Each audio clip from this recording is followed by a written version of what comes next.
Okay, that brings us to item 5A, our departmental update reports. These begin on page 8. Oh, we're live on YouTube now. Great. Great job, Diego. So these begin on page 8 of your board package. And as always, I will open up the floor for any questions or comments from any trustees on any departmental reports.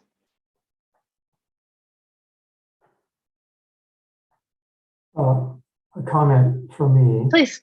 and that is I enjoyed the Altadena poetry review listing. I don't know how long it's been on our site, but I hadn't seen it, so I enjoyed that. And there was actually a link to it in our notes here, and that was really gave me a feeling that poetry is definitely alive and well in Altadena. So comment there. And then I did want to have a shout out to Nikki. I don't think it's too early for this, and we'll talk about it, I'm sure, later, but I do like her inclusion now of activities regarding hiring going on, reports and who's in the queue and things like that. Might be a little earlier to bring that up. I wanted to mention it before I didn't, I forgot about it. And I noticed also that there's been some spikes in library usage in that chart. I'm sure we'll get some other comments about that. So that was really good to see in terms of items checked out and so on. Thanks so much for that. Yeah, we'll have a chance to dive into those in more detail when we get to our director's report, certainly a little bit later in the agenda. Any other comments on departmental reports at this point? Yeah, I just wanted to, a few things. I think, as usual, there's a lot in here that's just really impressive as far as all the work that's being done to really meet, in every true sense, our mission statement. I think the expansion of the work we're doing in the community around diabetes and the dance classes, and that showed up in the Bob Lucas report as well, bringing a dietitian out to really, show people what can be done with the community gardens. So yeah, a lot of great stuff in here. Our IT department and Christopher's team, again, Little Altadena really leading the country on what can be done in libraries around technology just continues to amaze. So again, kudos to everybody. And I think it might show up in next month's report, but I do want to say I was doing some volunteer trail work yesterday and got some shout outs from some folks whose family members participated in the crochet club, I think it's called, recently. So shout out to the staff involved in that one as well. Very cool. Any other comments on the departmental reports? Okay. Well, as always, thank you so much to all of the staff who work so hard to prepare these every month.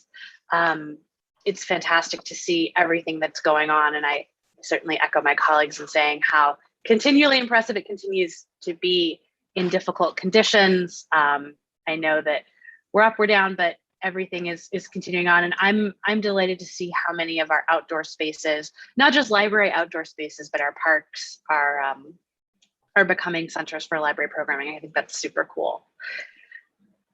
Okay, so that brings us now to our special presentation for tonight, which is this evening is Doug Anderson from Urban Futures, who of course are working with us on our CFD efforts. And Doug's going to be talking about bond issuance presentation. There is a copy of that presentation in your package beginning on page 16, but I'd like to welcome Doug. Hi. Hi, good afternoon. Again, Doug Anderson, Urban Futures. We are working as the municipal advisor on the CFD bond issue. I have a PowerPoint presentation. I'm going to try to share it here.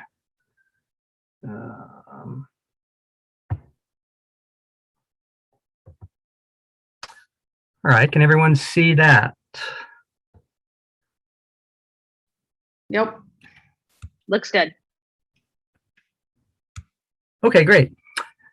So again, we're just going to go over the basics of the CFD bond issuance process, talk about some of the highlights, go over the schedule a little bit.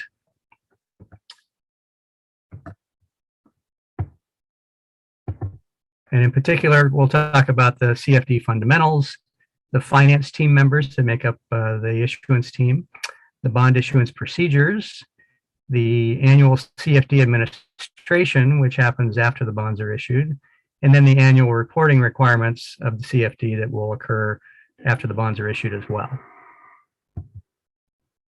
I know you just issued or formed rather the CFD last year, but we'll go over a few of the highlights. What is a community facilities district or CFD? It's a specific geographic area that levies a special tax. It's designed to be self-sufficient so that the administrative expenses are paid by the taxpayers included in the special tax rate. And a CFD may issue debt in the form of bonds supported by those special taxes. When the district was formed last year, a rate and method of apportionment was adopted, and that's the sort of the guiding document. It defines the methodology used to calculate the special taxes each year. It sets a maximum special tax, and it's sort of an administration roadmap for the special tax consultant to follow. CFDs have two types, facilities and services. A facility CFD will pay for public improvements, such as the proposed improvements to your library buildings, while a services CFD can pay for annual maintenance costs of ongoing services. Both components may be incorporated into one CFD, and that, in fact, is what you have. A note on that, for the bond issue, we will only be using the facilities portion of the tax to pay for the bond debt service. So therefore, the services component can be spent strictly on the services. We're not going to dip into that to help pay back the bonds.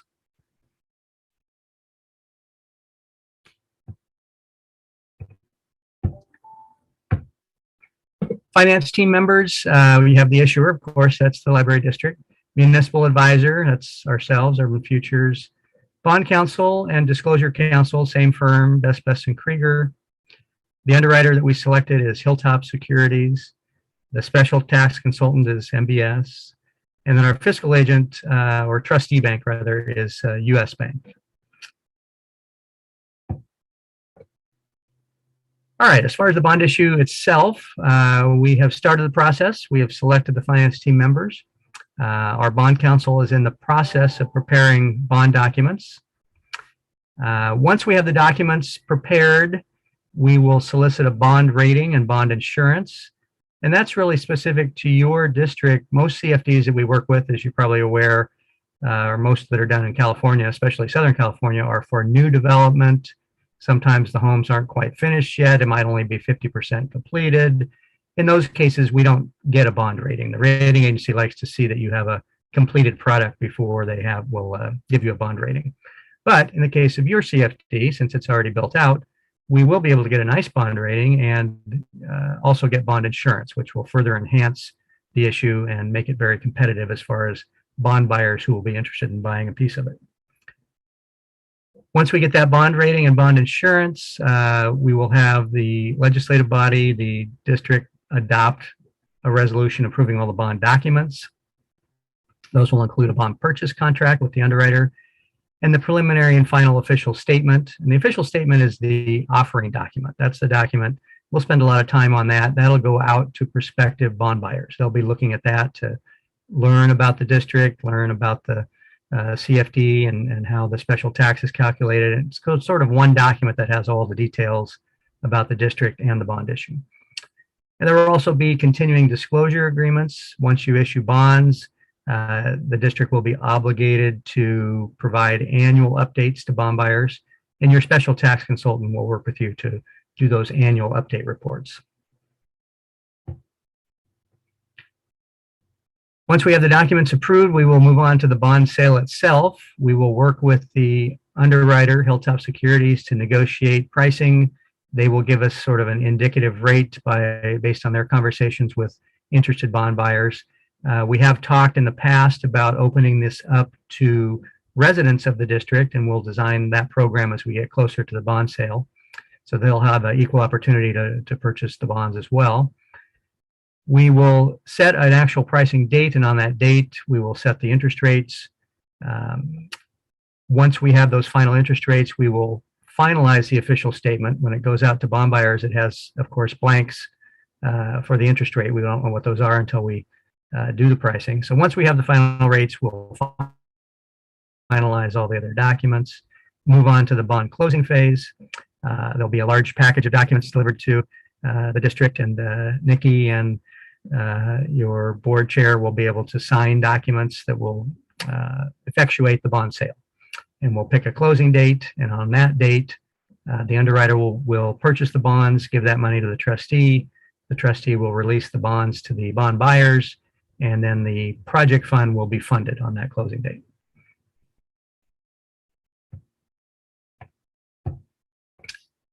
After the bonds are issued, there are some items that are specific to bond issuers. Your CFD administrator or special task consultant will be doing an annual calculation based on that rate and method that we talked about, not only for the debt service payment, but they will add in the administration expense and any allowance for delinquencies. We don't expect many in a mature district like this where the homes are already built and people are already paying taxes. That's typically a bigger issue where you might have a new development still building out. Anyways, all that goes into the mix as to how to calculate the annual special taxes. And those will be brought back to you each year, so you vote on that and approve those.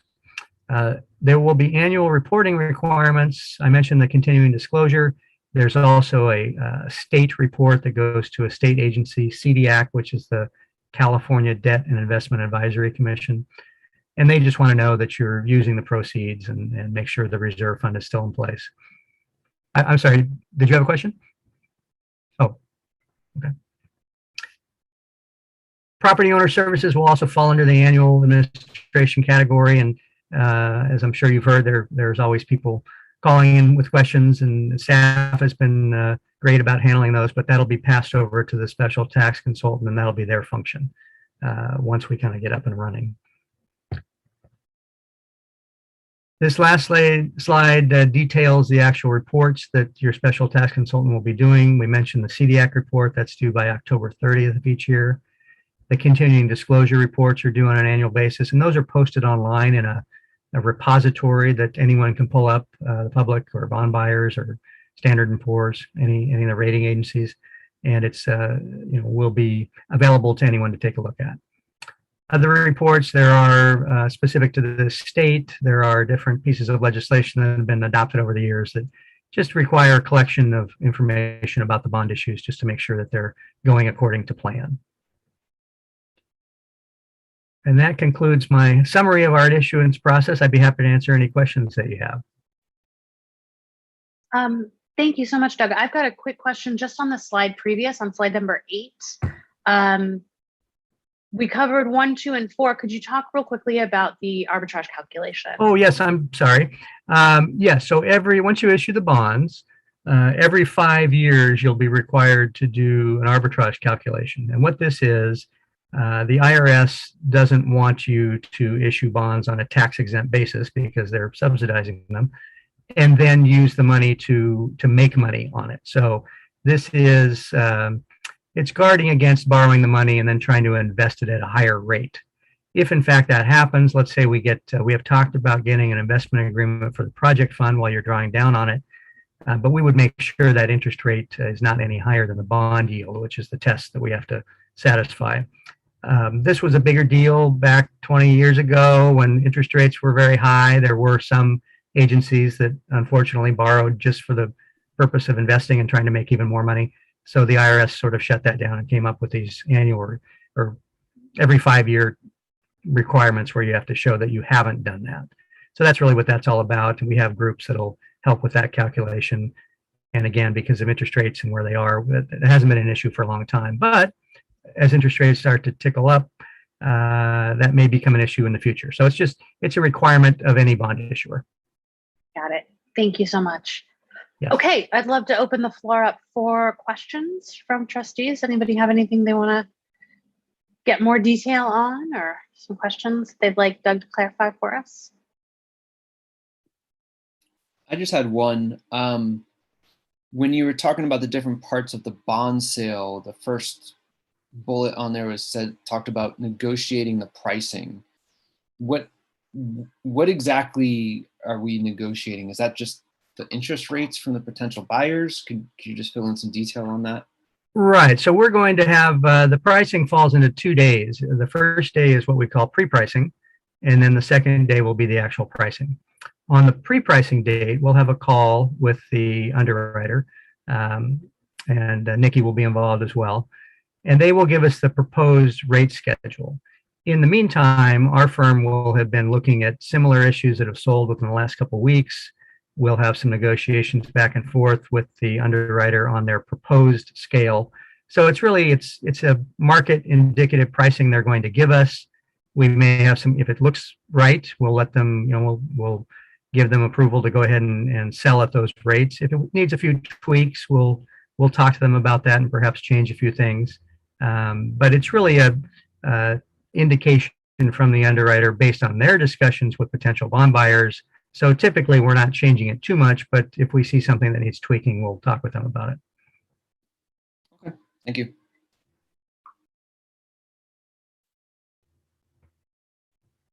Doug, I had a quick question about just a little bit more information about timelines regarding the money. When we are selling the bonds and we get them into an account, we're holding them presumably.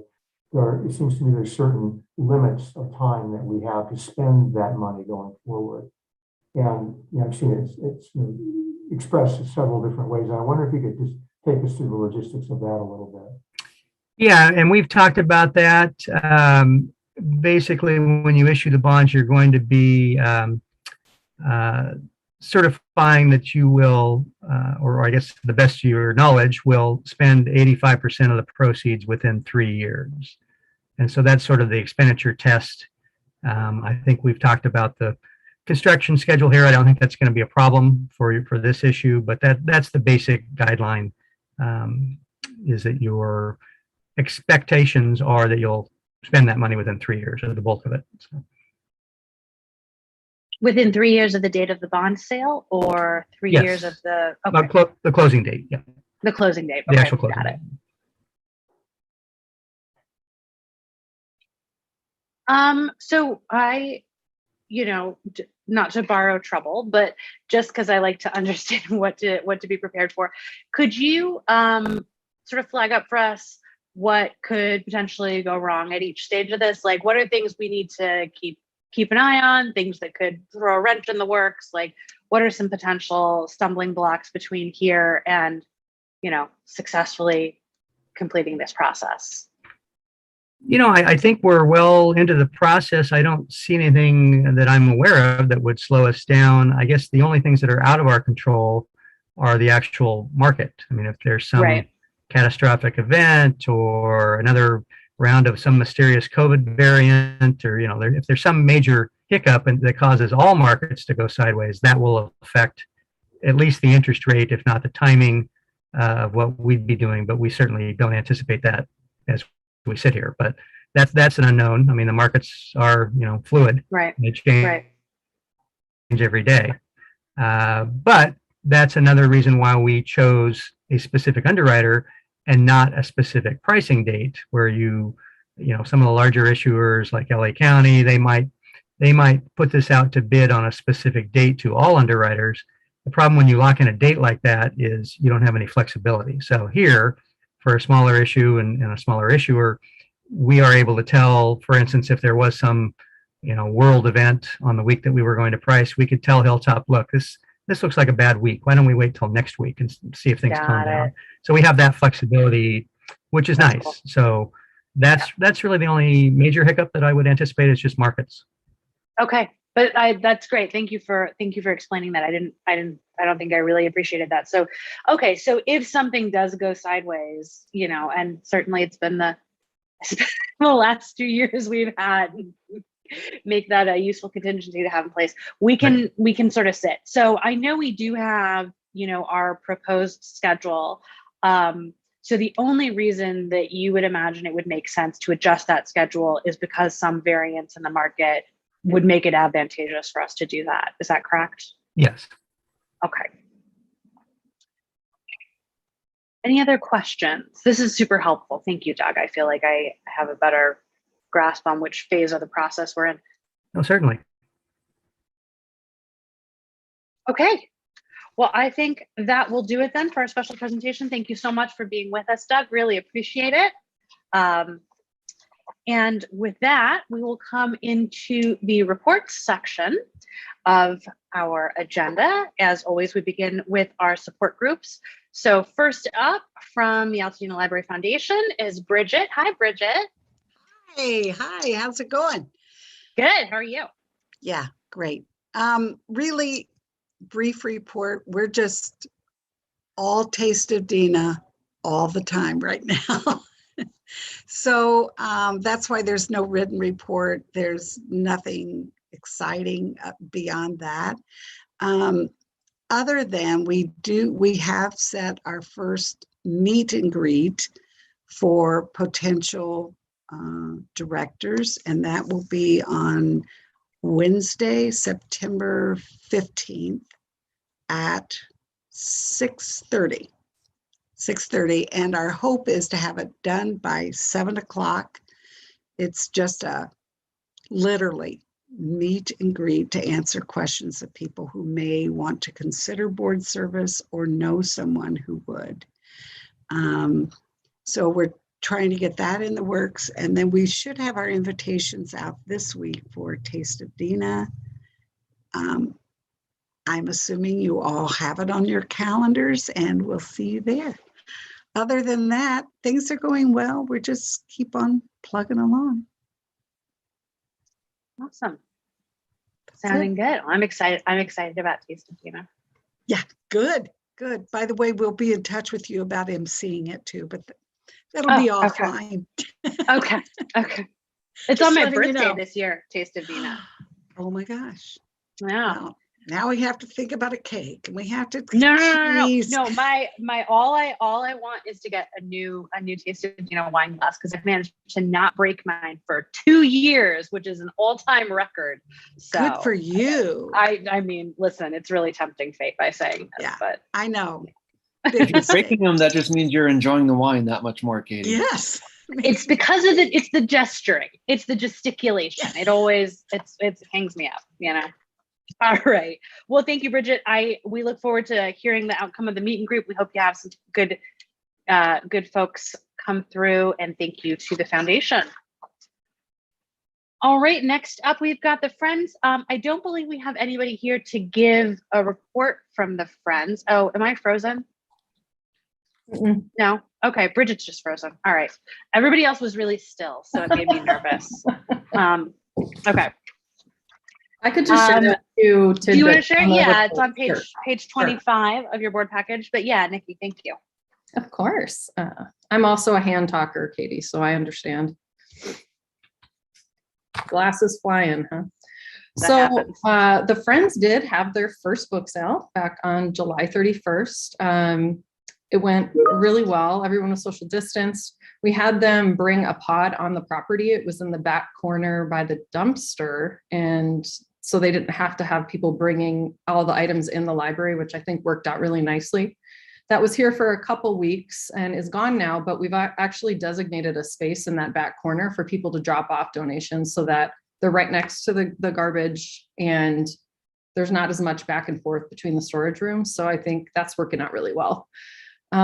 She did want to give kudos to Diego and Isabel for organizing and coordinating volunteers. People are volunteering again, so that's really exciting news. If you know anyone that's interested, send them to our website.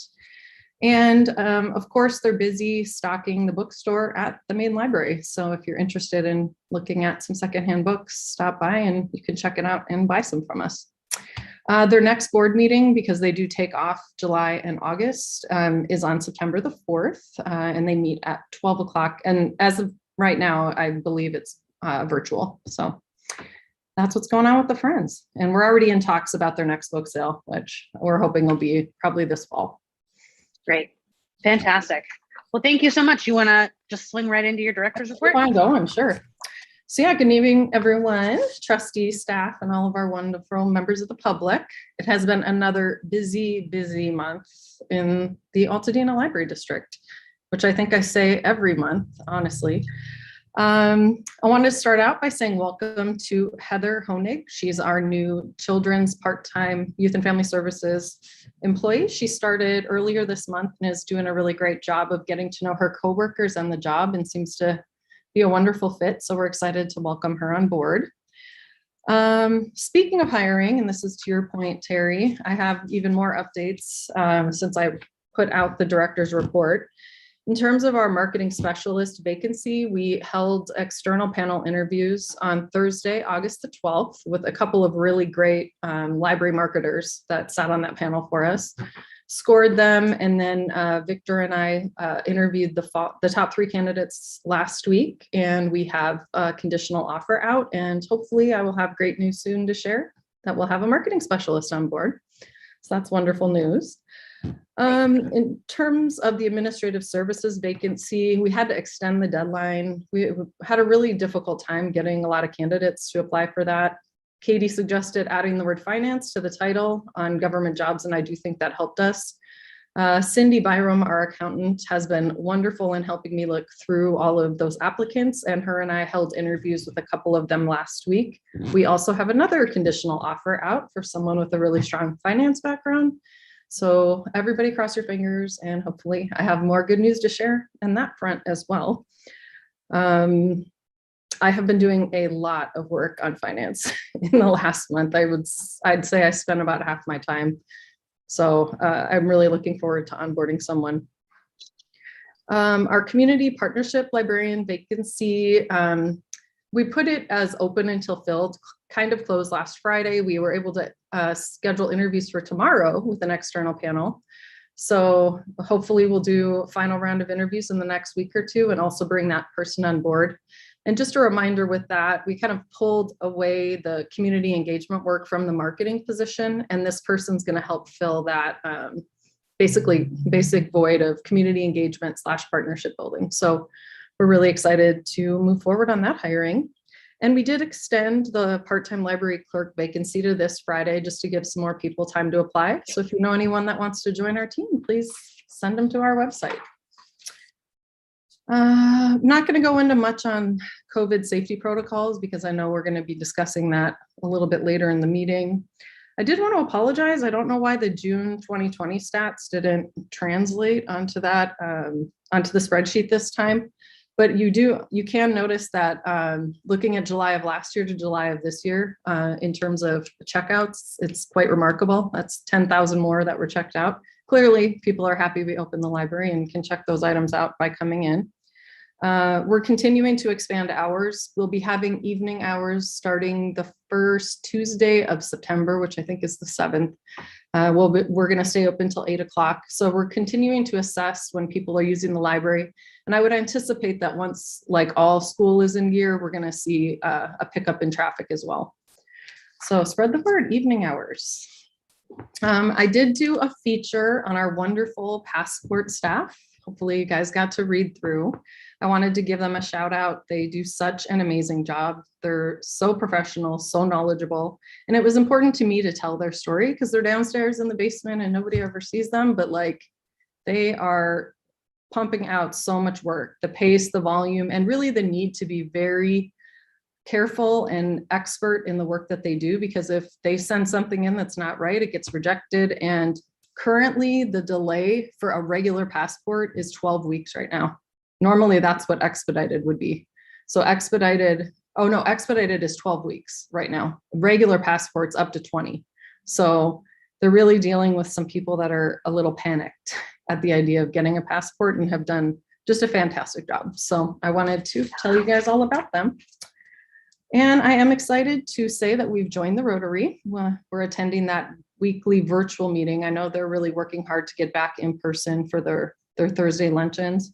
So far I've been attending, but both Victor and I are going to sub since it's a weekly meeting. And then he was also invited to join the chamber board. So that'll be really great to have some representation on there and continue to collaborate with them on programming. And then, as you can see, I just threw in a lot of amazing photos of our gardens. Like, you would not believe the bounty that we have. Last week, my parents were visiting and we had zucchini out of the garden, and the staff are taking, there's corn, there's eggplants, there's cucumbers, like you name it. I can't believe how much that garden has been thriving in both libraries. So I wanted to share and come see in person because it's even prettier when you're here. And the first sunflower bloom today, the ones that are That's super cool. tall. Yeah. Very cool. So That's happy to cool. answer any questions you guys might have.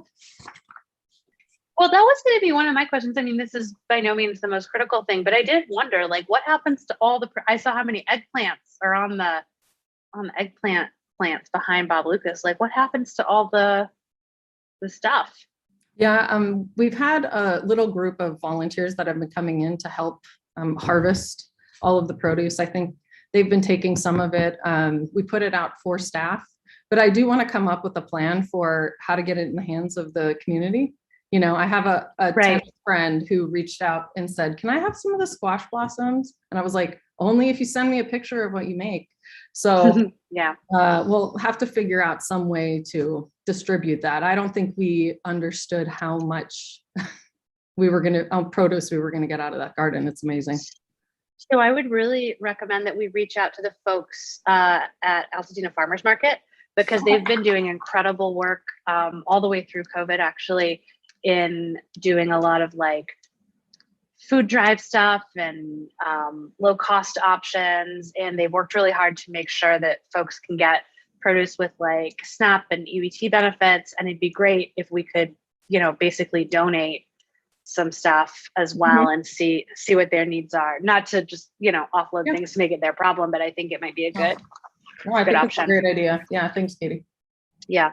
And I know we've been going out there, so I'm sure we can. Right. Well, that's what I think, right? Like we're there anyway. Just for sure.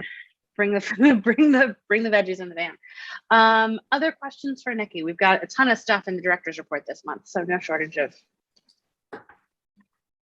Yeah, just a couple comments. Really happy to see that we're making progress on the hires. I know I had a bit of a heart attack when I saw those resignations, so it's good to see that we're able to fill those. And then thank you for the passport office shout out. I think, you know, we hear all these numbers and we see the revenue coming in, but you know, we don't. It's good to see like the work that actually goes behind that. And then especially there's one piece in there you're saying, you know, just highlighting how our team goes the extra mile and double checks certain things that you just won't get that level of service with many other agencies. So I think that speaks to why we're so busy, and hope to see keep it going. Yeah, and I shared, you know, if they pay with a credit card, which I think they have to, or a check, they can leave a comment, and we get compliments all the time because they just do such a great job down there. Terry, I saw a hand from you. Please go ahead. I'm kind of the same thing that Jason said. I really enjoyed a day in the passport office because I felt like I was in there with them, you know, rolling up my sleeve and answering the phone. And I like the way that you got them rotating between desk work and phone work. I can see how you get burned out talking to somebody who's angry about their passport. So that was really enlightening. I enjoyed it. I read it like a short story, you know, it was really good. And then the other thing is, you know, comment needs to be made on the financing schedule for the bond issuance process. I'm sorry to say I haven't, if you've had this in previous packets, I haven't seen it or paid attention as well as I should have. But it looks like I got shot out of a cannon. I mean, there's so much going on in that. And that must be what you were talking about, having finance chewing up half your time right now, right? These are the activities that you're talking about. No, not necessarily. It's more making sure payroll is getting processed and CalPERS is getting paid and the lights are on. I mean, we have a temporary worker that's helping us, but it's a lot. So just making sure that all the bills are getting paid. You're just talking about the operating finances. Yeah, more the operations, because big shout out to Doug. He's been amazing in leading all of the municipal advising work for sure. And Nora, who's also on the call tonight too.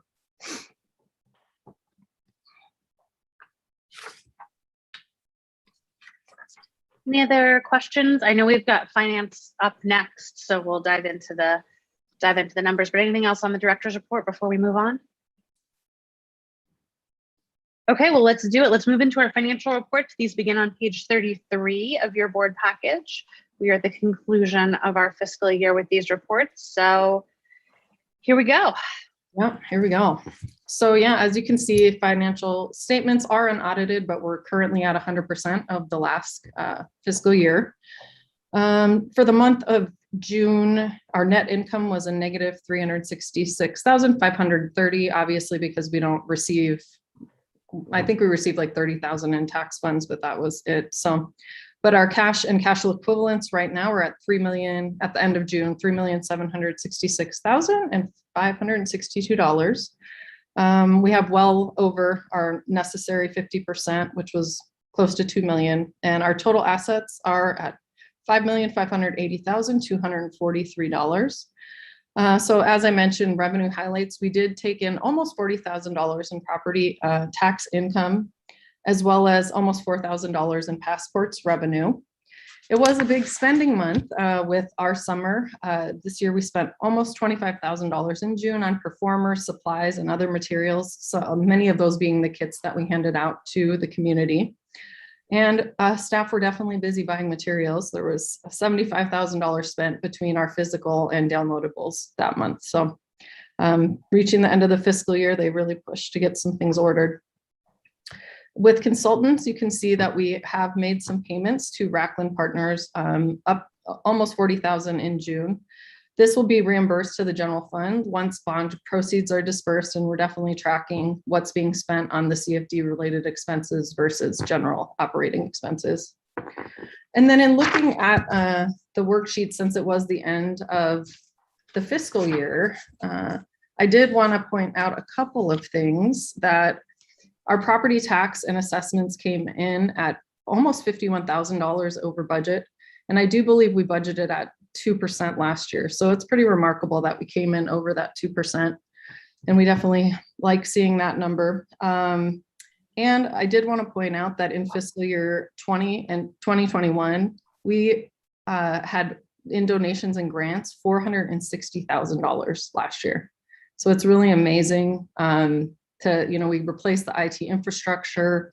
Of course, our wonderful support groups helping us, but then also staff really pursuing a lot of grants through the California State Library and SCLC. I mean, that's remarkable when you think about a $4 million budget that we're raising almost 10% of that.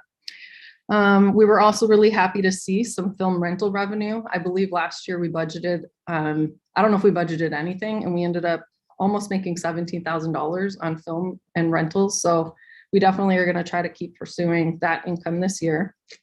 And happily, I know we were all really pleased to see that we budgeted $120,000 for the trustee election, and that came in over $25,000 less. So as a result, our net income for last year was at $105,095, which lives in the reserves basically. But I think that's an exceptional thing that I wanted to point out. So it was good budgeting, and I credit Nicole Fabry for the work she did in predicting these numbers, and we'll hopefully continue that. Yeah, absolutely. I've got just a quick procedural question. When would we expect an audit on the books from the prior fiscal year? The budget or the audit is scheduled for late September. Okay, I couldn't remember offhand when we. Yeah, I think it was scheduled a couple weeks earlier, but our accountants decided to push it just because we don't have Nicole to help us find everything that we need. So they're going to be coming, I believe it's the last week of September. Okay. Okay, reasonable. Terry, please go ahead. I had a question. It's really more of a curiosity question. Sure. We had that $250,000 that's going to be provided to us by the state. Yep. How does that work? Do they send us a check, or do you have to stay after them? How does that part work? I just heard from Catherine with Assemblymember Holden's office that they got the green light and the money should be dispersed at some point in September. It will have to funnel through, I believe, the California State Library. So I'll be working with them to have it dispersed to us through there. But she did ask if there was an event or something going on in September that he could present a check to us. So I let him know about the regular board meeting as well as Tastudina. So we'll see what they say. But yeah, exciting. But yeah, it's going to have to funnel probably through the state library. Good thing the state librarian and I like each other so much. This notion about how money gets allocated by the government and how it gets spent is really interesting to me, just as a subject. You know, how does all that money get spent? And I'm finding out, you've heard me say it before, that more and more they rely on special districts to get it done. So I just wonder how that all works. Thank you. Yeah, of course. Trust me, I'm learning a ton right now. I bet. All right, any other questions on the financials? Okay, well, bravo. Not easy to bring all the fiscal year end reporting without a finance person. So thank you so much for that. All right, we move into our committee reports at this time. So as far as I'm aware, no budget committee report this month. Terry, I'll hand it to you for a CFD committee report. Yeah, it's a pretty quick report. We had a meeting on the 11th of August in which we talked about a variety of topics, but chief among them was going to be the guidelines for our tax compliance and our different levels of compliance that we'll have with the and it's going to be a resolution. I'm sort of stumbling over my words because I'm reading at the same time. It's going to be a resolution that we're going to hear a lot more about toward the end of the agenda tonight. But Okay. There are issues that we discussed in the committee, and we decided after a long session that it looked good, and we're recommending that for an aye vote when we get the chance to talk about that. So really, you're going to hear a lot more about what happened during the committee meeting, I guess, when we talk about that subject toward the end of this meeting tonight. Okay, so stay tuned. Perfect, thanks so much. Jason, I'll hand it to you for a facilities committee report. Yeah, so along with the CFD and the presentation we had earlier, there's a lot of moving parts with the facilities committee. Just right off the bat, I want to thank the team from Racklin Partners for continuing to do a ton of work on this. So we've mentioned previously that we've been working on forming a community focus group, to just help kind of guide this work and make sure we're getting some input from the community. So we want to thank the folks who've committed to volunteering so far. Rob Bruce from Altadena Heritage, Veronica Jones in her many roles will be representing the Altadena Historical Society, Bridget, good friend Bridget from the foundation, Victor representing the library staff, from the town council, Chris O'Malley, and we do have a change, the representative for the foundation, the Friends, I'm sorry, will change to Tom Ruffner. So thank you to all of those folks. And then just a quick reminder, we do still have 2 at-large seats available if anybody else is interested. So moving forward, so we are on our way to getting approval and getting the work done for the Tier 3 seismic evaluation. Critical piece to have that done before we begin any final work. Also completed our requests to have proposals, to have some pre-approved groups for any hazmat work that needs to be done as we're going through this process. Continuing to just keep an eye out for options for any offsite facilities in case we reach the point in construction where the library or both libraries end up being closed for any significant amount of time. So that's another conversation we'll be looking forward to engaging with the community focus group on. The committee's completed our preliminary work on programming needs for both facilities, and you can see in the report some of the space planning diagrams Again, this is really just to space planning. We'll be engaging the community focus group. And then this will all help inform the work of the architect at some point. We're still hoping to be able to have that proposal approval on the agenda in September. Few other things going on.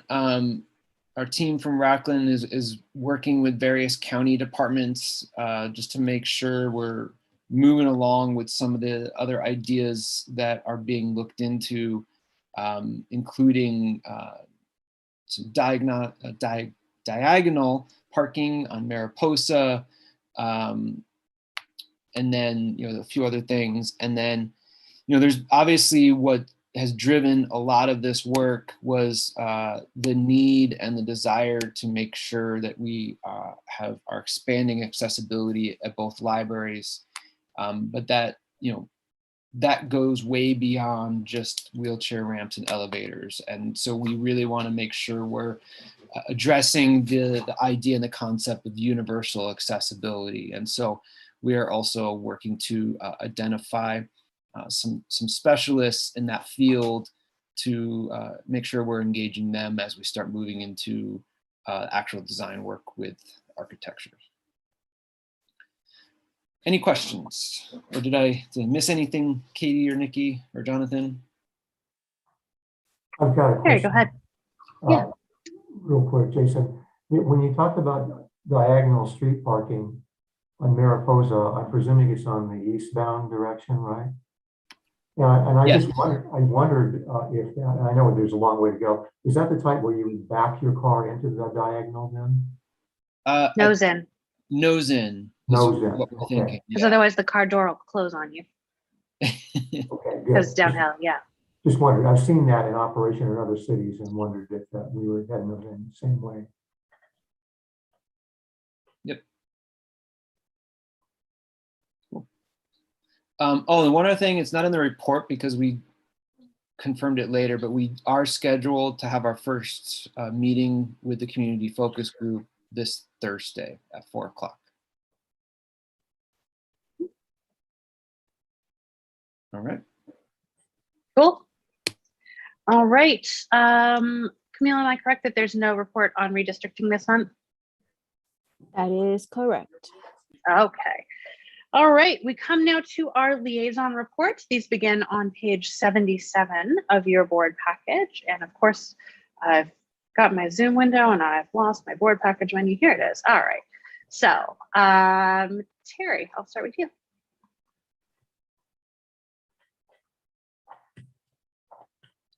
Okay, sorry, just flipping to the page myself. So No, totally. I was doing the same thing. I was like scrolling madly to get to the right place.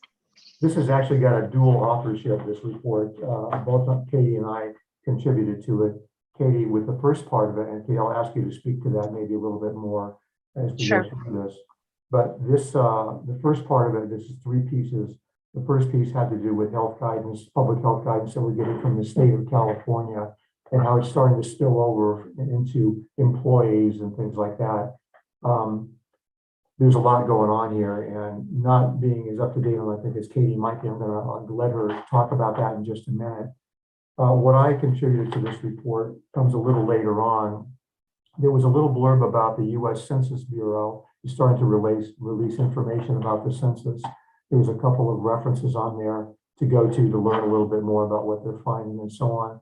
One surprising thing to me, and it's come out since I saw it initially, is that there are a lot more people talking about 2 points of race or ethnicity that they mark on their ballot to talk about who they are and where they come from. And in a way, it's diluted some of the accounts for just an all-white population or a group or an all-black group, et cetera. So it's interesting viewing. It's on the, if you haven't done it already, on the link that's the first one, or actually the second one into the U.S. Census Bureau section, which is section 2. And then the other part of this was simply an announcement that the Special District Leadership Academy is going to be meeting in September in Lake Tahoe with a conference it's a really interesting program that they actually did in pieces the first part of this year. It's a leadership academy with 4 modules. But I did find out when I called up the number involved that they are going to repeat these as standalone modules that you can get through their website going forward. There'll be a charge for them, but you won't have to go stay in Lake Tahoe to get through the whole program. So it's an interesting program. There's lots of benefits for us as trustees to take this. And you can take it either as a bolus, like I've got listed here, or you can take it by watching the schedule in individual sections coming up in the next few months. So that's all I had. And Katie, I think I'll turn it over to you to give a little bit more information about that first part we discussed. Sure. So really the first part of this is designed to serve as context for the discussion item that we have later on in our board package. So we get under new business, item 8E is discussion regarding district COVID vaccination policies and procedures. So felt like it would be helpful to give you just a little bit of context about what some of our peer public agencies are doing and the situation that they're looking at in terms of employee vaccination. So we've included the text of the vaccine verification order for workers in schools as something that is not applicable to us directly, but is perhaps a useful comparison. Presently, it does not apply to special districts, doesn't apply to library districts, but I do think it's a helpful analog. And of course, many of our, as I said, peer public institutions, whether that's PCC or the UC system or various other jurisdictions, are at a place where they're issuing guidance about employee vaccination. So really just wanted to give you guys as much background as possible to set the stage for a discussion that we will have a little bit later on under new business. Just a reminder that there is no vote scheduled for tonight. Tonight, we're just doing a little bit of discussion to see kind of where everybody's thoughts are and to get a sense of what the board's perspective is so that we can move forward in a reasonable way. Happy to answer any questions about the report, but I would like to keep the discussion on a district-specific policy to that item in the agenda so we can put it in the right place. So anything at this time on that? Anything either on that or on the rest of Terry's report? Okay, fair enough. Just one quick reminder. Yeah, go ahead. In case anybody doesn't know, there is a special election on September 14th. So make sure you're voting and you're registered to vote. Awesome reminder. That's exactly right. Register to vote, make sure you vote. You should have gotten a ballot in the mail. You can mail that ballot back. You can drop it off, but absolutely vote.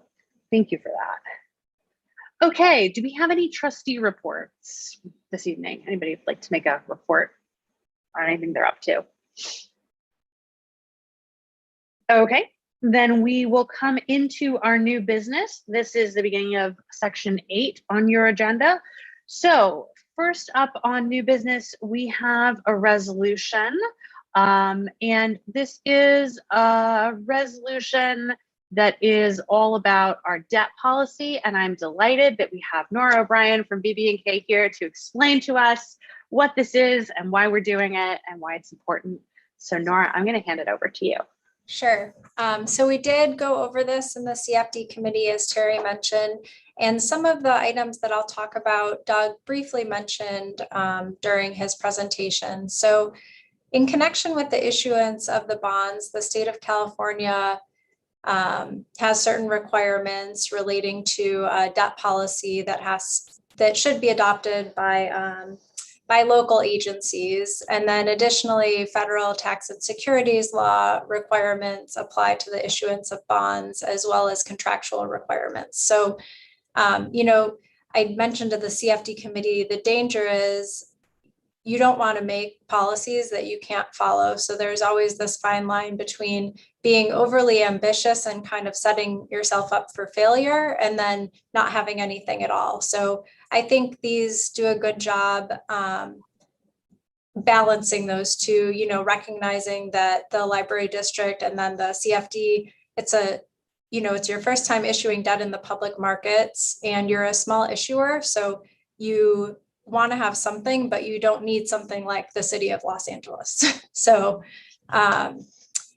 the resolution adopts two different policies. I set it up as two policies, one to specifically comply with the debt policy requirements of California Government Code Section 8855.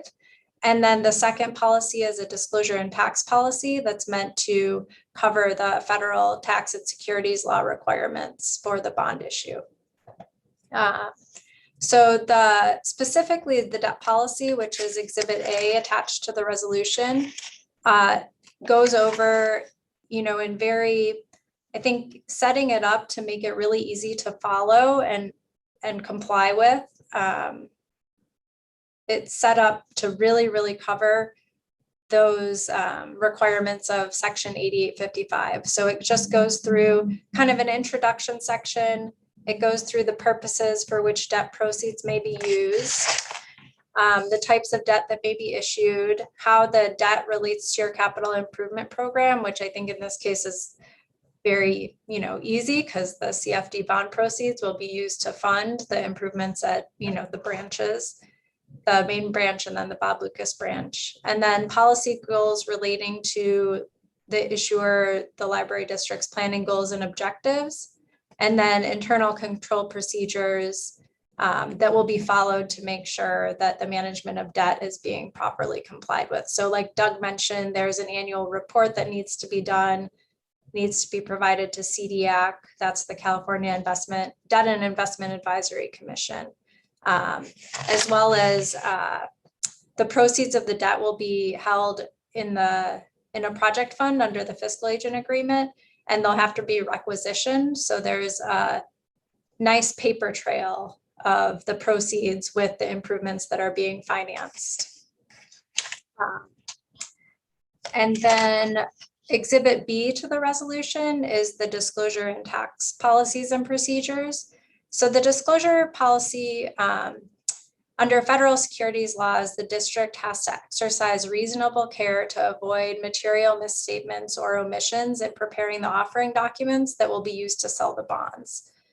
So this, as well as you'll enter into, as Doug mentioned, a continuing disclosure agreement where certain information will be provided annually to bondholders and the market in general, as well as there's 16 different events. And if one of those events happens, the bond market will need to be notified of that event. So the disclosure policy establishes a framework for complying with these obligations. So it's set up as a couple different steps. So procedures for the initial offering document, which is the official statement, and that will be approved by, be presented to the CFD committee, and then will also be approved by the board in connection with the issuance of the bonds.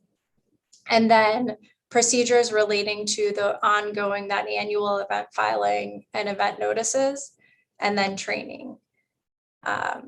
For federal tax law, there's a number of requirements that must be met on the date of issuance of the bonds, and then also ongoing requirements after the date of issue. So as Doug mentioned, there's that arbitrage report. So, under federal tax law, you're not allowed, you have to rebate any amount that you earn over to the federal government, and the calculations have to be done. Another example, you're limited to a certain amount of private use. So you couldn't, make money leasing out half the library to a Starbucks or something like that. So that's totally simplifying things, but the tax policy goes over, describes the actions that will be taken to maximize compliance with those federal tax law requirements to preserve the tax exempt status of the bonds. So it designates a responsible officer, regular due diligence reviews. I've set it up to make it, easy to follow. General kind of goes over the general overall tax law requirements, sets up a record retention, and then sets up training. And on the form that you fill out when you do a tax exempt bond issue, the federal, the Form 8038G, there's 2 boxes to check. So I think while the IRS has never mandated procedures, post-issuance compliance procedures, there's a box to check when you fill out that form that you submit to the IRS, whether or not you've established post-issuance tax compliance procedures. So I think it's generally, if you can set up procedures that you can follow, it's a good idea to have them. So that is a broad overview. Happy to answer any questions. We received really good feedback, I think, from the CFD committee and have made a couple proposed changes. So those are incorporated into the policies that are attached to the resolution. Awesome. Thank you for that, Nora. That's super helpful. Any questions on these? So just as a reminder, the action item for us tonight is to adopt the resolution that's in your board package. And basically it says Exhibit A, Exhibit B are real. Those are legit. That's what we're doing. So it adopts basically both of those policies. Correct.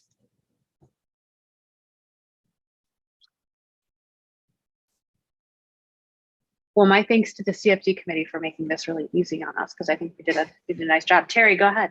Well, I just wanted to make a comment. Thanks, Nora, for that great presentation. And she presented well to us as when we had our meeting as well.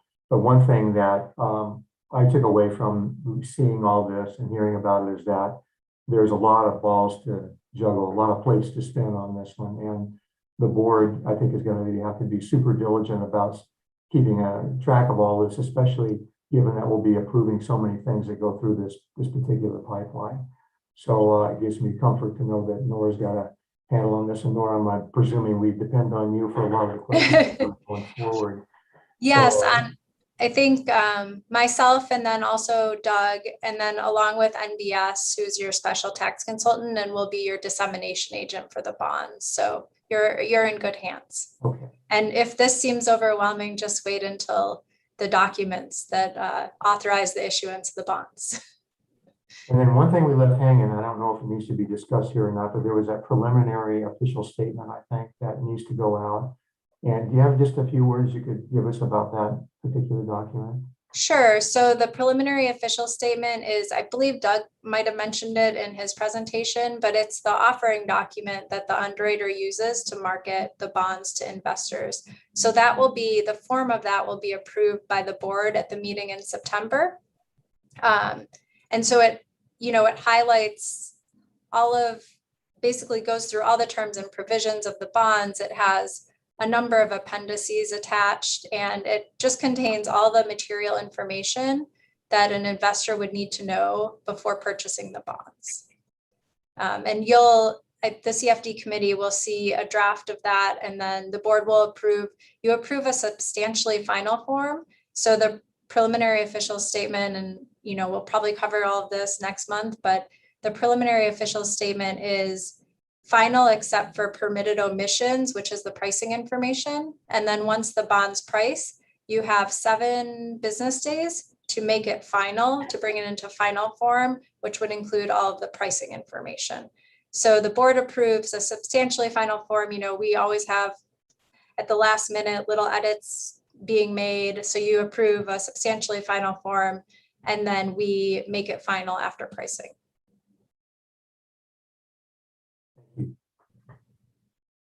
All right. Very good. Any further questions for Nora or any other discussion that anybody would like to bring to the floor? Okay, then if there's nothing additional, I'd like to ask for a motion to approve resolution number 2021-04, thus approving the debt policy and the disclosure and tax policy. So moved. Okay, do I hear a second? I second. All right, thank you. Motion's made and properly seconded. Any additional debate or discussion on this item? Okay, hearing none, we'll take a roll call vote. Trustee Andrews. Aye. Trustee Capel. Aye. Trustee Wilkerson. Aye. And an aye vote from me. Thank you so much, guys. Thank you so much, Nora. That was terrific. Yeah, thank you guys. All right, we've got some RFPs up next. So first, I'd like to direct your attention to item 8B, which is the review and approval of an RFP for janitorial services. That begins on page 100 of your board package. And I'm going to ask Nikki to start us off on this one, please. All right, thank you. Due to staff turnover this summer, we had a part-time employee that no longer works for us that spent a lot of time either with the janitorial work or in the gardens. And I've really felt since I got here that it's not sustainable for us to rely on staff for both the cleaning and the landscaping, because if someone takes a week off, you know, you can't clean the building or something. So Jonathan and I have worked together on these requests for proposals for both. And well, this one is the janitorial, as well as the landscaping, with the intention of putting both out and seeing what comes back in. Because obviously we're not budgeted to spend, you know, $100,000 on these services right now, but we want to get a better sense of like how much it's going to cost so that we can set up hopefully one of the two services to start. And again, like with the building project, we'll probably have to, you know, cut that contract while we're not open. But again, it's just something that we brought back to the board. I think it was in December of last year, a janitorial. But at that time, we didn't use BidNet and we only got 2 bids back in. So I feel really confident that posting these both on BidNet, we're going to have a much larger reach to the vendors in the area that could submit, and then we'll assess from there. Jonathan, do you have anything to add for this janitorial one? No, we just see that in the future when we do have the new dig, so to speak. We just want to make sure that everything is sustainable and that we have enough staff to take care of it, because there'll be a lot more to be done. And so it's impossible for just 1 or 2 people just to do it all. And so to have a service to do that, it is much more prudent and much more cost effective that way. Well, hopefully be cost effective, but it should be, yeah. Yeah, I mean, every library system I've worked for, we had a janitorial staff, you know, that was outsourced, and that's the work that they specialize in, and that's what they do. So I just think we're in much better shape by trying to contract with these outside agencies to ensure that if someone's sick, that they fill that position to come in sub for our buildings, you know. So again, we're not sure how these bids are going to come back. There was the 2 bids we did get back in December were substantially different. So it's going to be really interesting to see. And that's where on this RFP, I believe that we anticipate them to come in between 25 and 65,000. So happy to answer any other questions. We'll follow the same process that we have in the past. This is our same template. We'll put together a scoring team and then report back to the board, hopefully in September, with whatever our suggestion is. And just to be clear, Nikki, the premise on this is that it's cheaper to contract out both of these sets of services, even if it's, you know, 30 for one and 45 for another, whatever it is, than to hire the additional staff and pay the benefits of the additional folks that we would need to actually do the amount of work that needs to be done. Yeah, absolutely. Yeah. And if presuming that the money comes back, that the bids come back like less. Yeah. Yeah. I mean, I think it'll be, if nothing else, similar in cost, but at least this way, like, it's the responsibility of these companies to make sure that these services are being provided. You know, I think when you look at other organizations, like even that I've worked for, you had a staff that was in charge of public works and made sure that the landscaping was getting done. We're just a small district that Jonathan oversees this work, and I'd really like for him and Gerardo to be able to be more focused on building maintenance rather than cleaning and landscaping, which is what both of them spend a lot of their time doing. Okay. But yeah, good point. Any other? Yeah. Jason, go ahead. So 2 questions. One, I didn't notice anything in the request like specific around COVID related cleaning. So I didn't know if there's thoughts on that. And then secondly, on the contract itself, would there be any need to include in the agreement that they have to abide by whatever local district policies we have in place for staff around COVID safety and protocol? Yeah, we could definitely add some language around that. Because yeah, that would be something that they would need to do. Okay. Thank you.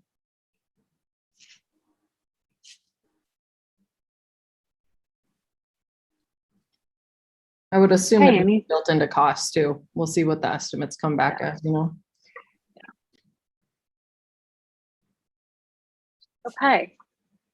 So then I would ask for a motion to approve the RFP for janitorial services. So moved. Okay, do I hear a second?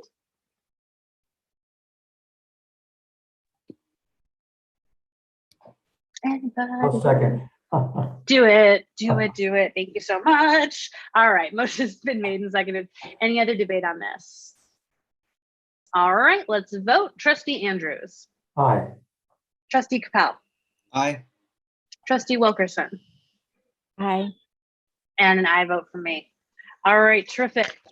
So, I think we've kind of talked about the landscaping services RFP. Is there any additional discussion or any questions any folks have on that? We can talk about that some more, or we can move right to a vote if everybody feels like they are comfortable. Okay, great. Oh, go ahead, Terry, please. Yeah. I'm just going to make a comment, and the comment being around the way that leaf blowers and stuff would be used. I was glad to see the electric devices in there instead of those loud, noisy ones. So that's a good feature, I think, of this proposal. Yeah, absolutely agree. Okay, then I will ask for a motion to approve the RFP for landscaping services.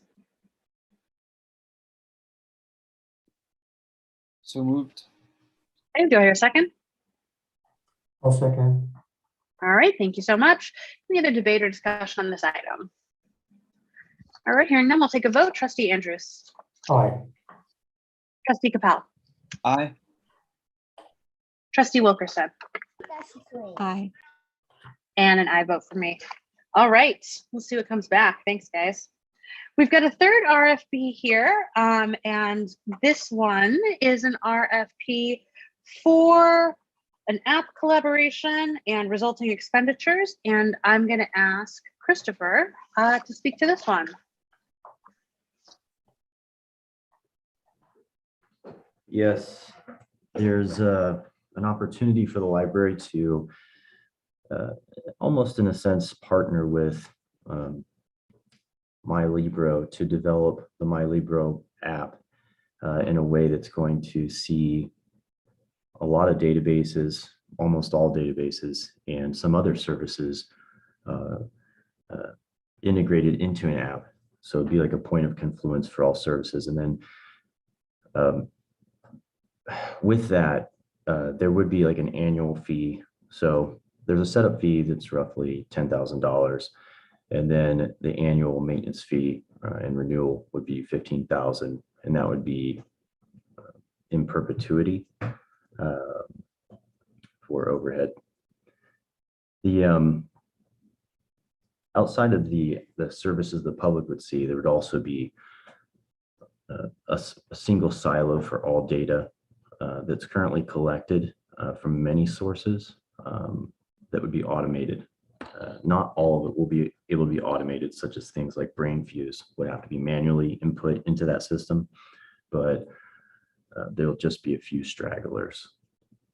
So this automated system on the back end that would be handling our data too would be it's really posh interface that runs on machine learning algorithms and even responds to voice commands. It's pretty trippy. You could say, show me the number of people on the people counters for this date range, and then it would pop up a graph and everything like that, and remember that, and you can send out emails. It's pretty cool. So the idea came originally from evaluating some apps that were out there that were saying that they integrate all services, but like Simply E, for instance. But when evaluating it, it was just not very good. And so I reached out to a few vendors, including Simply E themselves, and talked about like what the ideal app would actually do. They couldn't do it, but MyLibro was completely on board. And when meeting with their user interface and programming engineers, we developed a plan of action and a phased approach to deploy such an app. And the cost that we're seeing on this quote is a lot less than 2 years ago, like a community app that we were planning. The quotes we got for that was about 50,000. So we're getting a very good deal in terms of this partnership cost. I think this is a great replacement for the many apps that we'd have to have our end users currently use, such as the EBSCO app, the Hoopla app, the Cloud Library app, and then you browse to our COA ILS, the catalog, and it's all separate. So this would all be like integrated into one place and then some. In addition to that, I mentioned too, that in that app, we would be working on a thing where we manually upload the coordinates, GPS coordinates for all our agreed local, shop local partners, so that when people would drive around, they have the app installed, it would send them a notice, hey, you can get 10% off on cookies over here, that sort of thing. So with the option to also disable it. So, yeah, that's the overview of it. Yeah, I just defer to the board for a motion to approve this.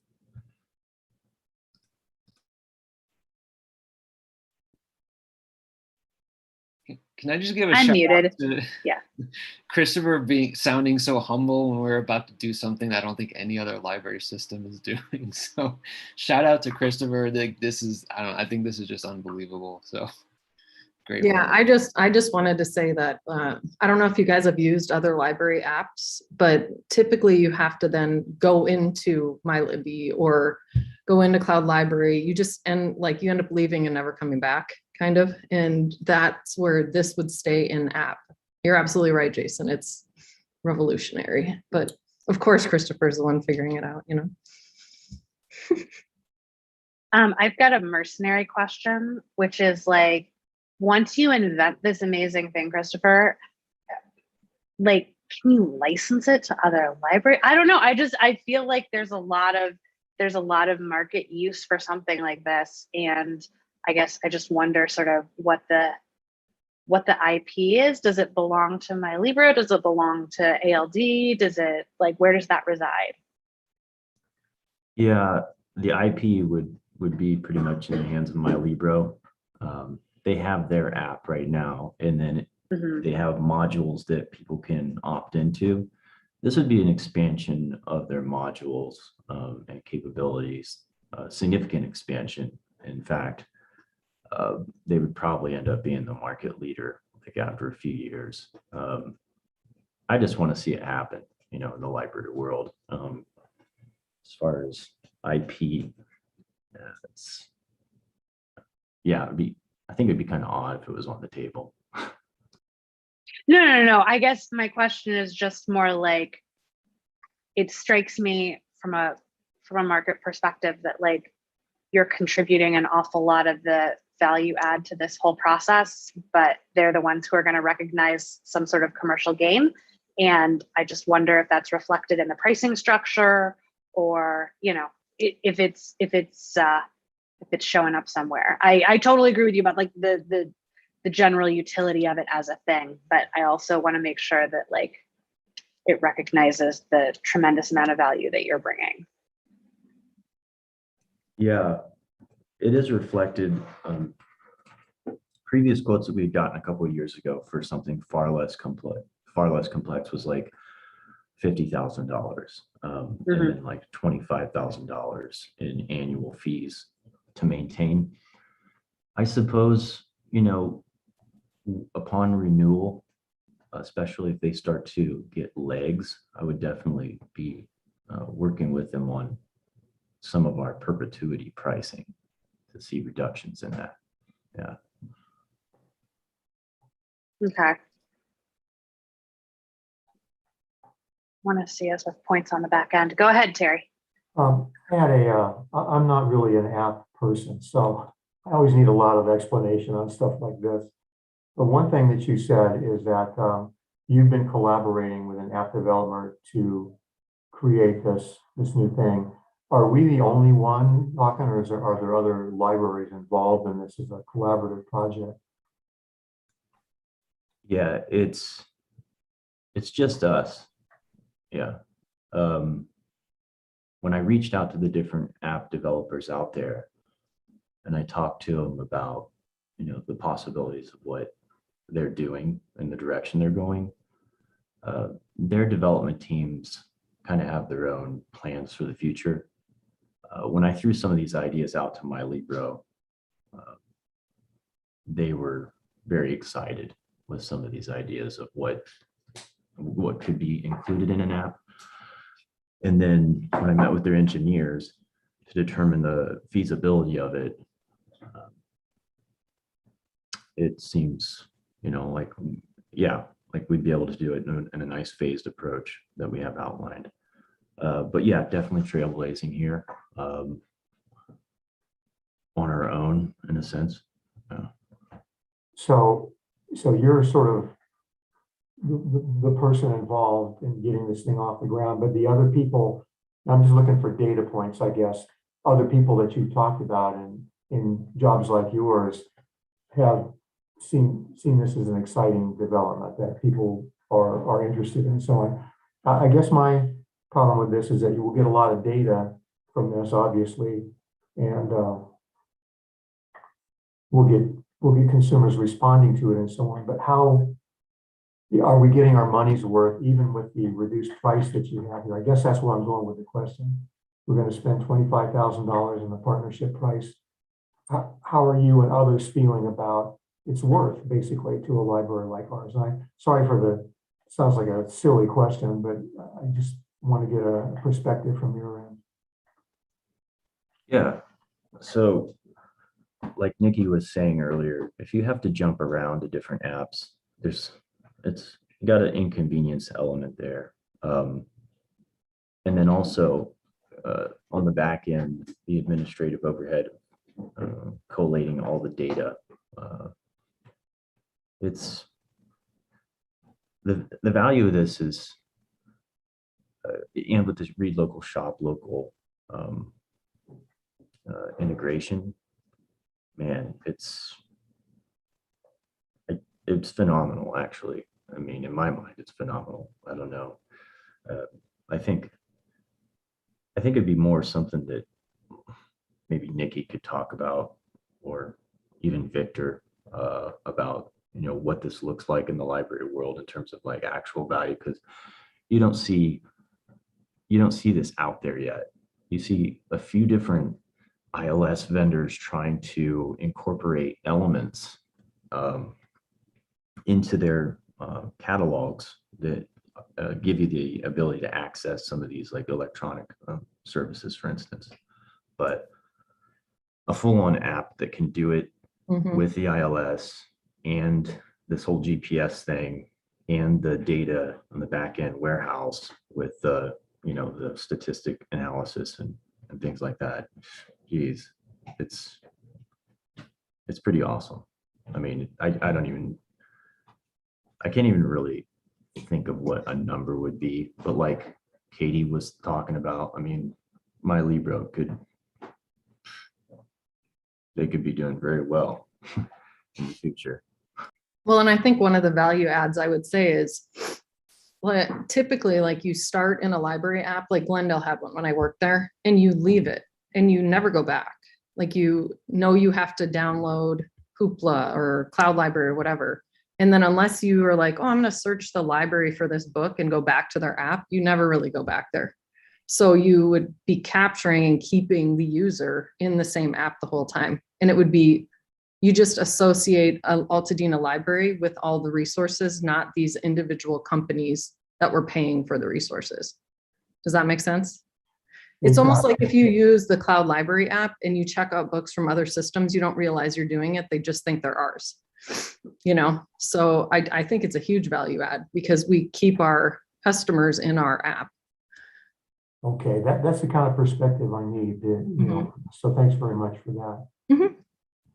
I think that's exactly, it's a closed ecosystem, right? It's not, it's like if you have an Apple device, you're doing everything inside iOS. You're not like going out and coming back and going out and coming back and going out and like it's all one universe that you're existing inside. And so all the pieces are like complementary. And I see a huge value in this. And I guess where I'm a little hung up is I feel like my Libra is coming out of this great.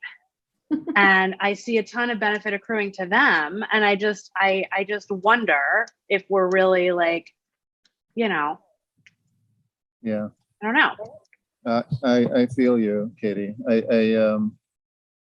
And there's one thing that I would actually want to suggest too, in terms of the deal that we make with MyLibro, and that is the app, because of the contributions from Christopher and our library system, that the app would be branded as Altadena Library District, and not be called MyLibro in this edition of the product.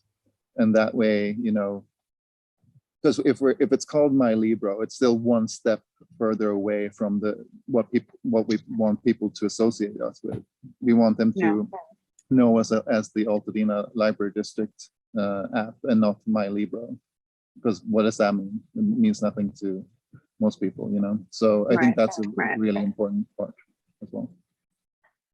And I will also say that I've worked at libraries that have had library apps in the past, and I've stopped some libraries that I've worked at from getting a library app, because if you can't do the things that Christopher's proposing, you shouldn't have one. But this is like the first time that I think it's actually worth pursuing, because it has all the functionality that we need. Yeah. So I guess I totally buy the $25,000 first year. But I guess my question maybe for you, Christopher, is do you think that after that first year, there's going to be an opportunity to renegotiate our subscription going forward based on where we are? I would like to see that number come down based on how much like work you're basically putting into this whole deal. I don't know. Yeah. Like, what's your thought on that? Yeah, I see that, you know, with every contract renewal that there's an opportunity for negotiation. And I think that the point of leverage that we would have is like, is this working out for them on their end? You know, is this doing what we anticipated it would do in terms of their market share, and other libraries jumping on board and using this fleshed out app? For sure, there'd be opportunity for negotiation. I mean, and I'm trying to think my way through what Victor's suggesting in terms of the branding and the presentation of the branding, deviating from MyLibro. I'd have to have that discussion with them further, because Victor had mentioned that before, but that was prior to writing up this motion. And I haven't had a conversation with them about it yet. And in terms of future reductions, I haven't had anything officially, I haven't officially talked to them about that. Yeah, I guess I'm just a little uncomfortable approving a blanket amount without seeing a contract, or without seeing a little bit more detail on what they're bringing to the table, what you're bringing to the table, how that all falls out. I mean, I don't have any hesitancy whatsoever on the utility of doing this, or the fact that it seems like a really cool idea and totally worthwhile and represents a huge benefit to staff and to patrons. Like I 100% buy all of that. I guess my concern is just, I think I'd like to see a little bit more detail on what the agreement looks like. I get the scope and the timeline, but Yeah. I don't know. How are the rest of you guys feeling? Maybe that's just me thing. No, I kind of agree that on the ongoing forward, I think there should be some kind of reopener language on the contract on the ongoing costs with some kind of specific triggers. Like, I mean, my Libro could end up profiting millions on this thing, right? So I don't think we could necessarily get a specific concession from them up front, but there should be some kind of reopener language on the contract.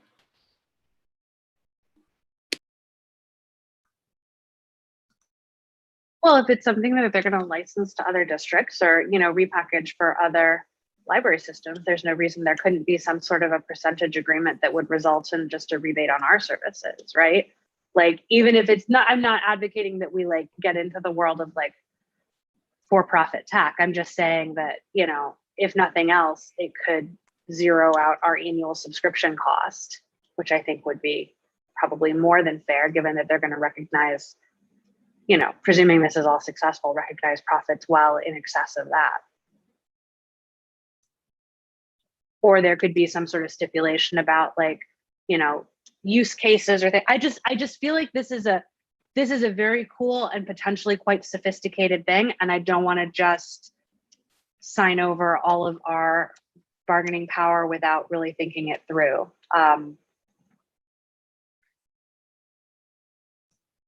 I don't know. Terry, Camila, what do you guys think? It feels to me like it's not quite baked, if you know what I mean. It needs a little bit more work, and maybe that's just me talking. I'm still struggling on, you know, what kind of data it gives us and if it's worth it and so on. And I'm hearing that it is. So I get that. But there is sort of, I wish there was a little, if this is a contract, I'd like to see it a little bit more robust than it is right now. I'm not so concerned, I guess, Katie, with the idea that we might be missing out on a revenue stream or something by having a bigger chunk of the bigger piece of the pie. I'm just worried about this being $25,000 spent and then not maybe being used. And maybe that's just me, you know, a year or two from now. So I guess I'd like to know a little bit more about it, or at least see an agreement that was a little bit more robust than this one. So I would agree. I would agree. I was wondering if this is something that had been checked out by like the legal team and also someone. I mean, I don't know, Christopher, the extent of your skills in this area. I just have no idea, but I was wondering if like consulting with someone who has some history or background in like app development is necessary to make sure that all the angles are covered and we won't get kind of wedged out of any type of you know, bigger profit or bigger piece of the pie later on, you know, having done a good chunk of work, you know, developing something and then they reap all of the benefits. I'm glad that you mentioned something, Katie, because I hadn't really thought it through to that point. So those would be my questions, is if it could be reviewed by, you know, the legal team in terms of making it robust and more ironclad. It kind of feels to me like the musicians did in the old days where, you know, where they called the masters, like, you know, they created this music and then didn't benefit from it in the long run. And so I would want to make sure that we look at how to make sure that that doesn't happen. One thing I would add is I think Victor made the suggestion that our name as the Altadena Library gets on this product too in some form. That would certainly sweeten the deal as far as I'm concerned, something like that. So how about we bring it back next month? We'll try to flush some of these suggestions out before we have the board vote on it. We can table it. Yeah, we do have to, no, so we need to postpone it. Table it means we're not gonna, it's just like an indefinite thing. So I think what we need is a motion to postpone this item, this action item to the September agenda. And then that'll ensure that it comes back up as a new business, or as an unfinished business item at that point. Does that work for everybody? Okay, perfect. All right, then I'd ask for a motion to postpone.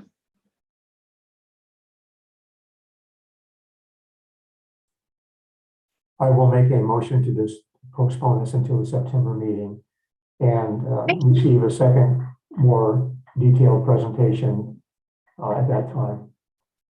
Okay, thank you. Do I hear a second? Yes, I will second. Okay. Made and seconded. I'll call the question. Let's vote on the motion to postpone. Trustee Andrews. Aye. Trustee Capel. Aye. Trustee Wilkerson. Aye. And an aye vote from me. All right. So we'll look at this again in September, and we'll get more into the weeds at that point. So thank you so much. I think this is a really exciting project, and I'm excited to see a little bit more detail. All right, so the last item of new business, guys, is item 8E, and this is a discussion regarding Altadena Library District COVID-19 vaccination policies and procedures.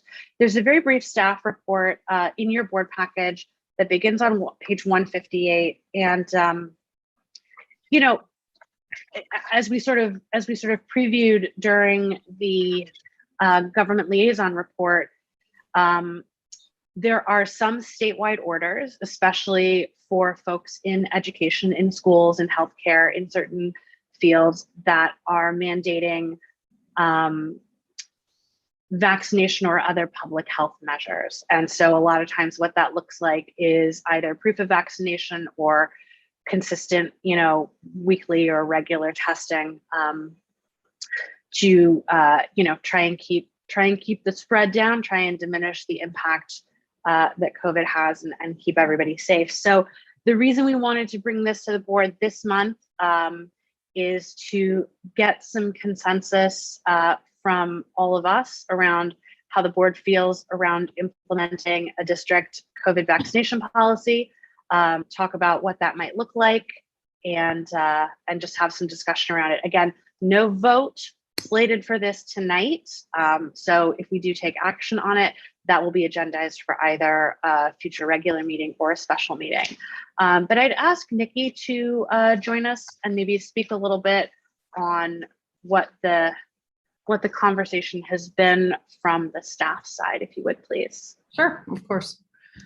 So as I'm sure many of you are aware, the city of Pasadena required all of their staff to be vaccinated, I think by mid-September. So that's kind of what started some of the conversation. I spoke to their library director, and basically the policy is either proof of vaccination or weekly testing by the staff in Pasadena. So potentially figuring out how to make that happen as well. Let's see, what else? So when we decided to, or work with the board to come up with whether or not we want to implement a policy, I did let the staff know, it was not last Friday, the Friday before during our huddle, that if they had thoughts or feedback about this whole thing, to let me know so that I could share the thoughts of the staff with the board. I've been approached by 4 different staff members, and I'm just going to share some of the comments that they either emailed or came to talk to me about. One of them said, I would like to see unvaccinated coworkers take a test every week. It's only fair to the people that recognize a world health emergency, as well as providing to your workplace that pays part of your health insurance that you're safe to be around. Another said, this is a global health epidemic. We are an institution based on facts. Staff should reflect that. Another person did come to my office just wanting to make sure that no one would lose their job if they were not vaccinated. So the feedback being that there should be another option for those that choose not to be vaccinated. And then another person said, well, I trust the efficacy of masks. I have to say that I very much support most vaccination mandates and requirements too, and would like to see the board implement one here. And then the last, which is kind of long, is I just want to say that I'm 100% in favor of implementing vaccine requirements for staff. And if it comes up, I would be in favor of it for patrons too. I feel like at this point, most unvaccinated people know what's going on and they're fully aware that they could easily get a shot. And they're also aware that they're putting the general population at risk with irresponsible behavior. This creates a work environment that is not safe, and it doesn't seem fair to those of us who have done our parts and have to live with the risk simply because others can't be bothered to care about our safety and the health of others. The fact that there are patrons who are either unable to get vaccinated because of medical reasons, and also children under 12 who are not currently able to get vaccinated, means that people should take care or consider those when decisions are made. And that's what the staff have said to me. Okay, thank you so much for that. And thank you to all the staff who voiced their opinion. So, I think the question tonight for all of us, and again, this is not a vote, this is just a discussion to let us know kind of where we are, is what's everybody's feel on this? Do we feel like it makes sense to put in place a vaccine mandate similar to a lot of other public agencies and educational institutions? Where's everybody coming down on this? So for anybody that doesn't know, my full-time job is in healthcare. I work for a labor union that represents about 110,000 healthcare workers in California. And what's happening in our hospitals right now in California is much, much worse than the surge we had back this winter. And it's happening to increasingly younger people, increasingly people that are otherwise healthy, and nearly every single one of them is unvaccinated. Just in the last few days, we've lost at least half a dozen of our members, all of them unvaccinated. We have several more in the ICU as we speak. Again, all unvaccinated. So the absolute last thing I ever want to have to deal with as a board member here is hearing that kind of story from any of our staff or any of our patrons because of an interaction at our library. So as long as we have a very clear process for anybody with a legitimate medical exemption, I fully support mandating the vaccines.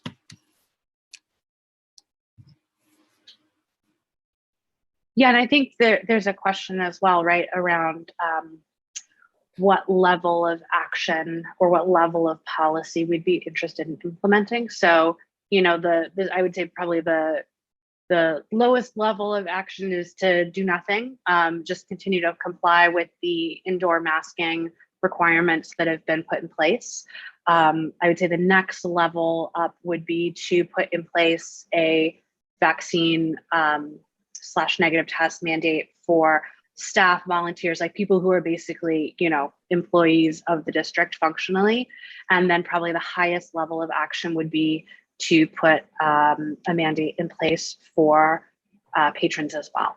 So I think that's, those are different levels of action that we could think about. The staff report in your board package does specifically address staff, but again, we can think about what makes sense. I think I'm in favor of the middle tier, and that would be to have some sort of a vaccine mandate for the staff.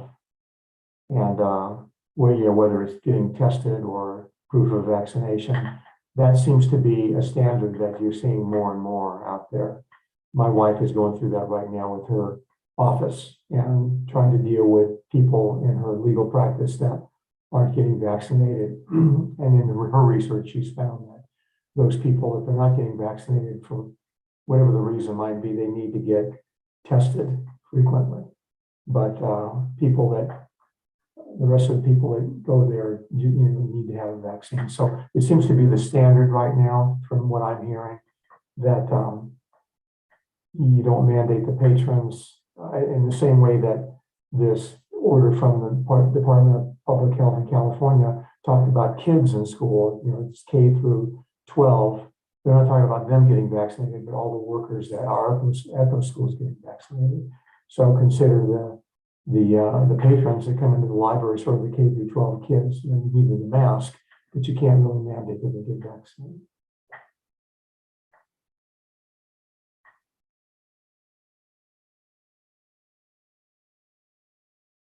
Camille, I'd love to hear from you. Where are you on all of this?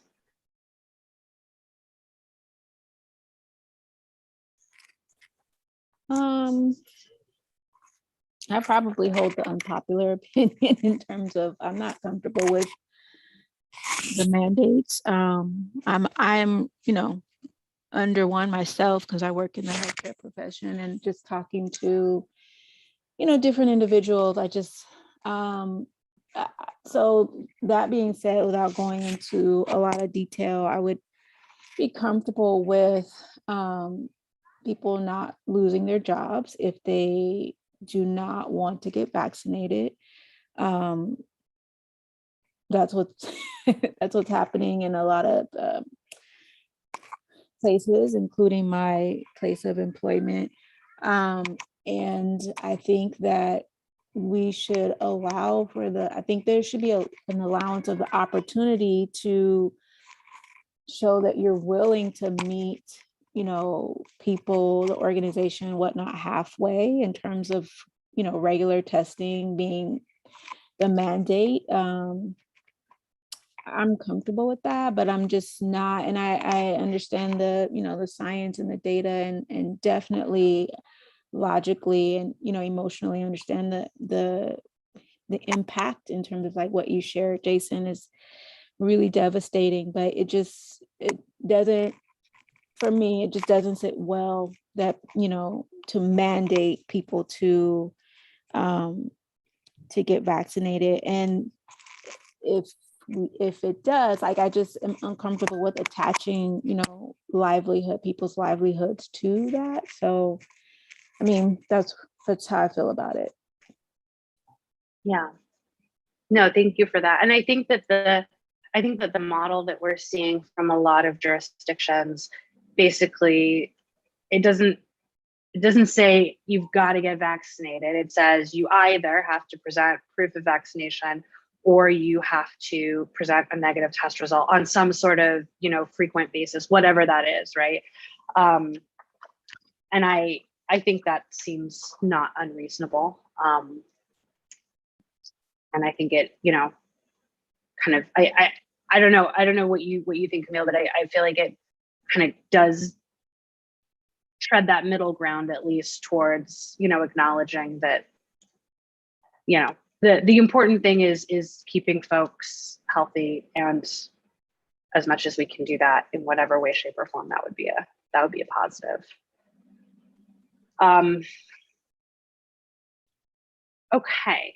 So I think what I'm hearing is consensus around moving forward. I think what would be the next step, if everybody's comfortable with this, is to ask staff to come back with a written policy that basically outlines exactly what would be, what would be expected, what that looks like, what testing would look like, frequency, cost, like all that stuff spelled out, so that we can kind of look at the nuts and bolts of that, and then we can take an up or down vote on that policy. Does that basically work for folks? Can I just add two things to consider? Please, yeah, go ahead. I know in my world, when it comes to the testing, the big question has been who's paying for it, the employer or the employee. So we would have to think about that. And then second, there seems to be an emerging effort within the health insurance world of talking about excluding cost of care for unvaccinated people. So I'm also wondering if it would be worth understanding if the providers that are providing insurance for our district employees have taken a position on that yet. Go ahead, Camila. Can you say that a different way, Jason? The excluding, what do you mean by So that? there are health insurance companies that are talking about, I don't know if you call it a waiver, what you call it, but basically if you get sick from COVID and incur costs and you are unvaccinated, there are insurance companies that are beginning talking about excluding that from their coverage. Is that legal under the ACA? Well, they're planning on testing it at the very No, I least. mean, I'm right. I'm sure. Yeah, no. I mean, I just think like that's part of like the broader education, right? Because the one thing I do believe strongly is, you know, and I'm hoping that we're different as a library, but ensuring that people are making the decisions they're making, understanding the full breadth and depth of what it is we're dealing with. Those are good points, Jason. Those things. I would add to that, it would be nice to collect another few data points from libraries too, to find out what they're doing or other like institutions are, but see what the folks are doing in our realm.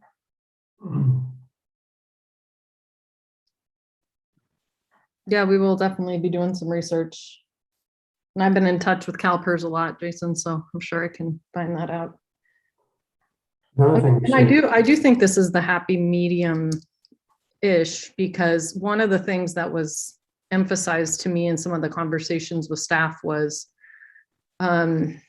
just concern over what people are doing when they're not at work and the potential exposure that could happen because of that. And I think the regular testing would solve that issue, because if you do test positive, then you quarantine, and we limit exposure as much as possible, you know. So I've got a question on timeline, and I guess this is kind of a question for both Nikki and for the board. So we've got two options, which is we can just push this to our September regular meeting, which is September 27th. That's 5 weeks from now. Or we can convene a special meeting to look at it sooner than that. Obviously we can't do it tonight because it's not agendized, but does anybody have I mean, I'll be very upfront and say that like my impulse is to move on it sooner, because I think things are changing fairly rapidly and I don't really want to sit on this for 5 weeks because it strikes me as a quite a timely thing. And also I'd like to have some kind of provision in place for, you know, for testing generally. I think we as a district would benefit from making sure that folks can get tested as frequently as possible with the number of breakthrough cases that we're seeing. And with, you know, I think just like the more we can provide resources, the better. So I would be, if we can turn around the research and the policy writing that we need to in a reasonable amount of time, I would be in favor of calling a special meeting on this sooner rather than later. I would also Does that work agree for with everybody? that. I would agree with that. Definitely. Okay.